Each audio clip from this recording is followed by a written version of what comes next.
Hi all, this is Aparna from Priya dailies and boutique. നമ്മൾ ഇന്ന് കാണിക്കുന്നത് ഡോള സിൽക്ക് ആൻഡ് സിൽവേഴ്സിന്റെ കളക്ഷൻസ് ആണ്. നമുക്ക് 4 ഡിഫറെന്റ് ഷെയ്ഡ്സ് ആണ് വന്നിരിക്കുന്നത്. ന്യൂ ഷെയ്ഡ്സ് ആണ്. നമുക്ക് ഫസ്റ്റ് കളർ വരുന്നത് ഒരു പീച്ച് ഷെയ്ഡ് ആണ്. നെക്സ്റ്റ് വരുന്നത് ഗ്രീൻ ടോൺ ആണ്. നമുക്കൊരു പിസ്ത ഗ്രീൻ ഷെയ്ഡ് വരും. നെക്സ്റ്റ് വരുന്നത് ലാവൻഡർ, ലൈറ്റ് ഒരു പേസ്റ്റൽ ലാവൻഡർ ഷെയ്ഡ് ആണ്. ലാസ്റ്റ് കളർ വന്നിരിക്കുന്നത് നല്ലൊരു ബ്ലൂ ഷെയ്ഡ് ആണ്. ഇങ്ങനെ 4 ഷെയ്ഡ്സ് ആണ് വരുന്നത്. എല്ലാം ന്യൂ ഷെയ്ഡ്സ് ആണ്. നോർമലി ഈ ലാവൻഡർ ഒക്കെ ചെയ്യുമ്പോൾ ഡാർക്ക് ലാവൻഡർ ആയിരുന്നു. എല്ലാം ഒരു പേസ്റ്റിലായി പ്രാവശ്യം നല്ല പേസ്റ്റൽ ടോണും ആണ്. പക്ഷെ നല്ല രസമായിട്ടുള്ള കളറാണ് വന്നിരിക്കുന്നത്. നമുക്കിതിൽ നിങ്ങൾക്ക് ഏത് നെക്ക് വേണമെങ്കിലും സ്റ്റിച്ച് ചെയ്യാവുന്ന രീതിയിലാണ് ഈ ഒരു പാറ്റേൺ വരുന്നത്.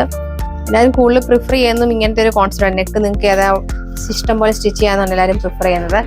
ടോപ്പ് വരുമ്പോൾ ടോപ്പിന്റെ ഫ്രണ്ട് പോർഷൻ ഫുൾ ഇതുപോലെ വോക്കാണ് വരുന്നത്. സ്ലീവ് നമുക്ക് എക്സ്ട്രാ അവൈലബിൾ ആക്കിയിട്ടുണ്ട്. സ്ലീവിൽ നമുക്ക് ഇതുപോലെ സ്കാരഡ് ആയിട്ട് ചെറിയ വോക്ക് കൊടുത്തിട്ടുണ്ട്. എൻ്റെ ഫിനിഷ് ചെയ്തെങ്കിൽ ചെറിയൊരു ബോർഡർ പോലെ കൊടുത്തിട്ടുണ്ട്. ബാക്ക് സൈഡ് പ്ലെയിൻ ആയിട്ടാണ് വന്നിരിക്കുന്നത്. ഡോള സിൽക്കാണ് ഫാബ്രിക് വരുന്നത്. ബോട്ടം വരുമ്പോൾ സനോൺ സിൽക്കിന്റെ ബോട്ടമാണ് പെയർ ചെയ്തിരിക്കുന്നത്. ദുപ്പട്ട നമുക്ക് ഷിഫോൺ ദുപ്പട്ടയാണ്. ഷിഫോൺ ദുപ്പട്ടയിൽ നമുക്ക് ഇതുപോലെ ചെറിയൊരു വർക്ക് പാറ്റേൺ ചെയ്തിട്ടുണ്ട്. നമുക്ക് ഫസ്റ്റ് കളർ വന്നിരിക്കുന്നത് ലാവൻഡർ ഷെയ്ഡാണ്. നെക്സ്റ്റ് കളർ വരുന്നത് ബ്ലൂ ഷെയ്ഡാണ്. നെക്സ്റ്റ് കളർ വന്നിരിക്കുന്നത് ലൈറ്റ് ഒരു ഗ്രീൻ ഷെയ്ഡാണ്. ലാസ്റ്റ് കളർ വരുന്നത് പീച്ച് ഷെയ്ഡാണ്.